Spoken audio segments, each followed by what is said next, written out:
To be chairman of Visit Britain in the year that London hosted the Olympic and Paralympic Games and the nation celebrated the Queen's Diamond Jubilee has been an immense privilege. And it was a double personal delight to experience the extraordinary atmosphere of the Games and to be asked to row in the Queen's row barge Gloriana for the Jubilee pageant. A very wet but splendidly British occasion. These spectacular events created a once-in-a-lifetime year for the British, and a year in which our country has never looked so good to viewers around the world. On all measures, this year's trio of major events have been great for Britain. The audience statistics were exceptional, and few would now doubt the significant role major events can play in the tourism industry. Not only did some 900 million watch the Olympic opening ceremony, but Visit Britain used these events to generate over 14,000 different print and broadcast stories about Britain as a destination. How appropriate, because few industries are as important to London, or indeed to Britain, as tourism.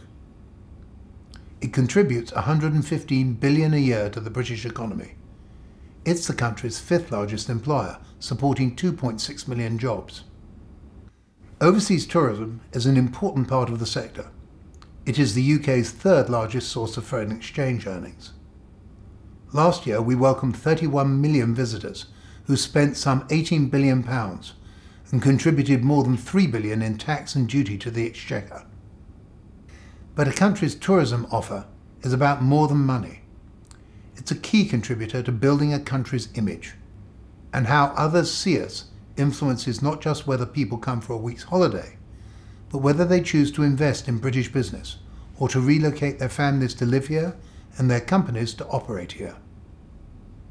What's more, travel and tourism contribute to the infrastructure, airports, hotels, and shared cultural connections that make Britain an attractive place to live. International tourism is a growth industry. It's grown by 3% in volume and 8% in nominal value since May 2010. And the number of people crossing international borders is set to pass the billion mark for the first time in 2012. Last year, Britain was the 7th most popular international tourism destination in the world. Not bad for a small island off the coast of continental Europe. But the marketplace for global tourism is getting tougher. Our share of global tourism is in decline as leaders of developed and developing countries alike recognize that tourism can deliver jobs and growth. Nowhere is this more evident than in the USA, which this year has set a national tourism strategy for the first time. The aim is to create 100 million overseas visitors a year by 2021, with an annual visitor spend of $250 billion. China is another good example. In 1990, Britain attracted almost twice as many international tourists as China. In 2011, China attracted nearly twice as many as Britain. We are not shirking from the challenge of competition. Notwithstanding the very real demands this year's extensive programme to showcase Britain made on our staff, we have spent much of the year developing a tourism strategy for Britain which is capable of delivering a golden legacy from 2012's remarkable events.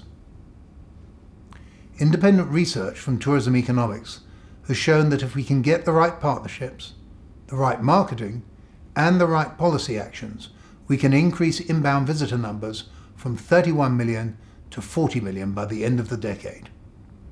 An increase of 9 million visitors by 2020, creating £8.6 billion a year in additional foreign exchange earnings and over 131,000 more jobs. Economic growth and real jobs in an era when these two essential components of our nation's economy are hard to come by.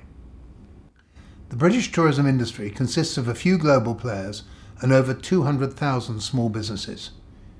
It is inherently fragmented.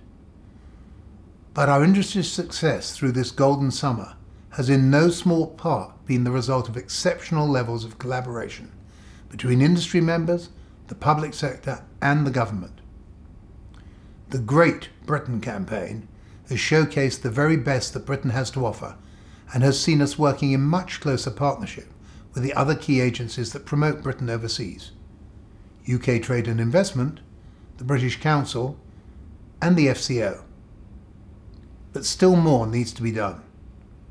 As we go forward, our resources are limited by austerity budgets, and Britain can no longer count on the global media attention given to us by 2012. Our best chance of succeeding against strong global competition is if we focus and deliver clear collaborative plans for each priority market.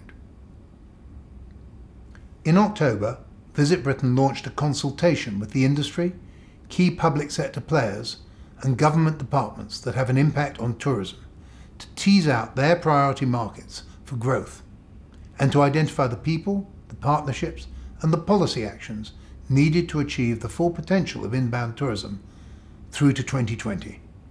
The early indications are that we have arrived at an unprecedented level of alignment on what needs to be done and who needs to do it. We now have to turn support into commitment and generate the funds needed to put the plans into action. We already have the backing of our new ministers. In a recent blog, the new Secretary of State for Culture, Media and Sport, the Right Honourable Maria Miller MP, recognised that tourism is key to the UK's growth strategy. And as chair of the Great Board, Maria brings a personal commitment to the strategic direction of the Great Britain campaign. And the new Minister for Sports and Tourism, the Right Honourable Hugh Robertson MP, has got wholeheartedly behind the tourism growth strategy, leading consultation discussions in Russia and meeting key players in the industry in Brazil as part of the Olympic handover programme within weeks of taking office. Tourism success depends on partnerships and single-minded, aligned leadership from all the stakeholders in our industry. 2012 showed we know how to work together. All that remains is to continue to build on that momentum. I'd like to close by extending my thanks to the board and to our CEO Sandy Daw and her global team. Their dedication and innovation will ensure the legacy of 2012 extends beyond 2013.